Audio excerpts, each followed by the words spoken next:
station was in a flurry of activity. A new rail tour was due to arrive any minute. "Have you heard about this engine pulling the train?" asked Henry to Gordon. "I hear he's named after a lord." "Hopefully it doesn't go to his smoke box," sniffed Gordon. "You'll want to talk," said James. Just then, a large engine pulled into the station.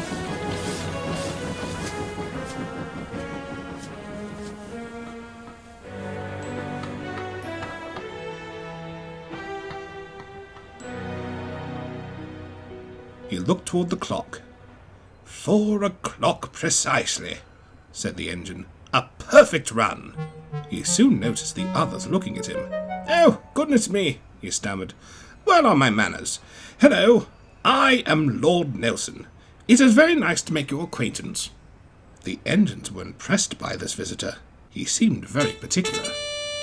The Fat Controller was there to meet with the passengers and crew. After everyone had gone, he spoke to Edward. "Please show Lord Nelson to his shed. He'll want to rest after his journey." "Yes, sir," said Edward. "Come along, Lord Nelson," said Edward. "The sheds are just this way."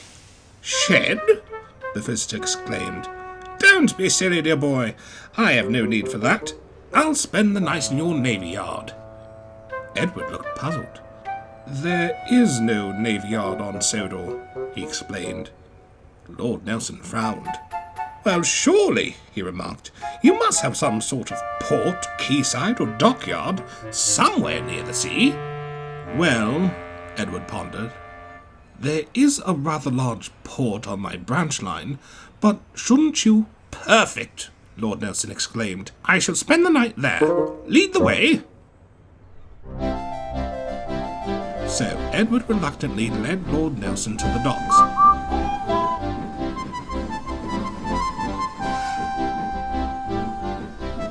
Salty had just arranged some trucks.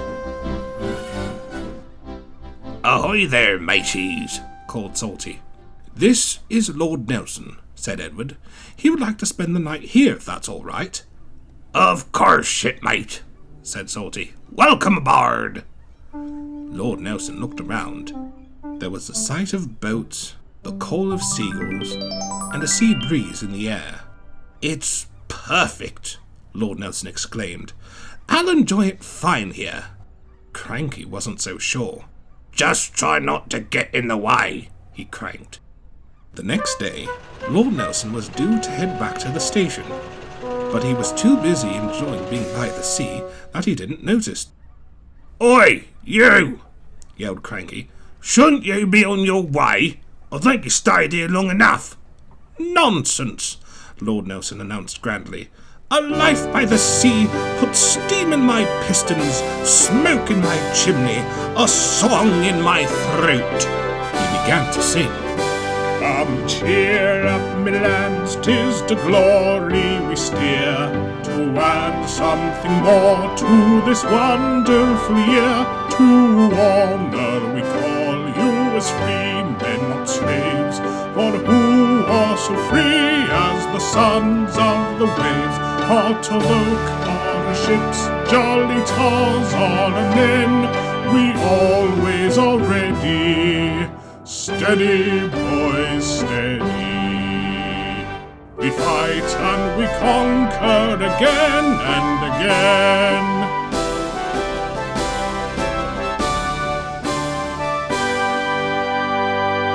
"Ha-ha!" called Salty. "Didn't think he'd be the singing sort of engine."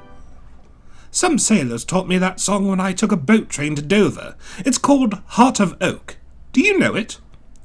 "I know of it," the Diesel admitted. "Never sang it myself. I'm full of the old sea shanty, you know." "Then I must teach you the words," said Lord Nelson. "He's gonna be late for sure," Cranky murmured. "And you must learn it too. I insist," Lord Nelson demanded. "All together now."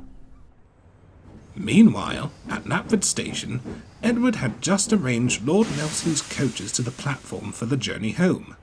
The Fat Controller and the Railtour manager were anxiously hoping for Lord Nelson to return soon. "This is ridiculous," the manager exclaimed. The passengers are shorting in plane. Where did you put our engine? I'm sure there's a reasonable explanation for this, the Fat Controller assured. Edward puffed up. Sir, has Lord Nelson not returned from the docks? He asked. The docks?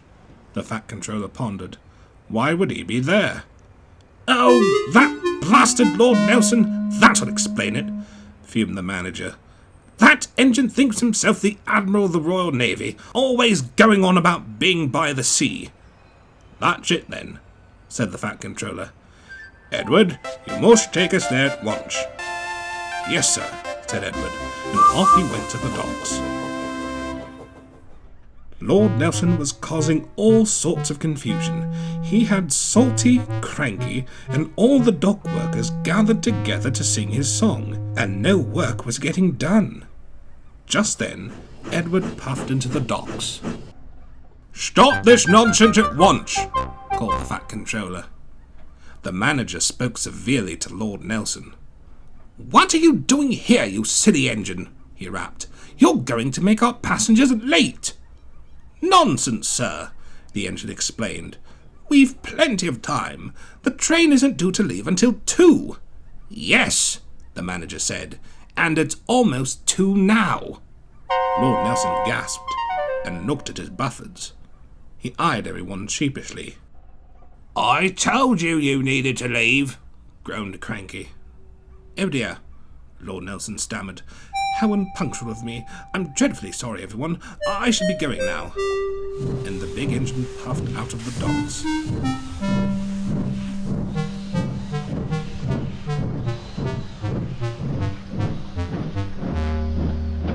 Well, said the Fat Controller, that takes care of that. And about time too, sir, agreed Cranky. That night in the sheds, Edward told the other engines about the day's events. Everyone had a good laugh. Pity he couldn't stay longer, said Thomas. He did sound like an interesting engine. Perhaps he could come back and teach us that song, puked Percy. Hopefully not, grunted Gordon.